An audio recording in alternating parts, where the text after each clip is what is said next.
Alam nyo ba na may bagong bukas na kainan dito sa may Paco, Maynila na kung saan ay pwede kang makatikim na masarap na spicy tapang kabayo, adobong itik, dinakdakan at giant ribs caldereta. Bale dito nga lang pala yan sa bagong bukas na tindahan ni Amang Solid Tapares na located lang dito mismo sa may 1457 Pass Street, Paco, Maynila. Nasa tapat lang po sila mismo ng police station. Andito tayo sa bagong bukas na tindahan ni Boss Amang Solid Tapares. Sa mga pupunta dito lang to located sa may Paco, Maynila. 1457 Pass Street, ayan, Paco, Maynila. Tapat lang sila mismo ng Police Station 5, ayan. Tapos, bukas to guys, 25/8 a week.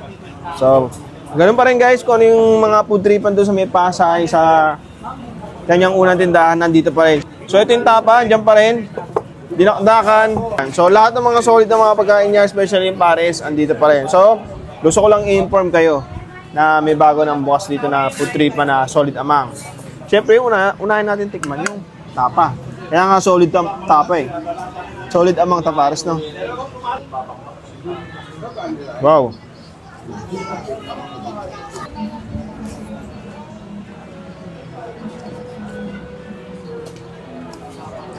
Tamis ang anghang. Pero mayos lamang yung anghang. Ang sarap.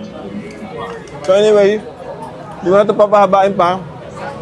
Mabuti nang sinabi ko sa inyo na may bago ng bukas na tindahan dito si Solid Amang Tapares, Paco, Maynila.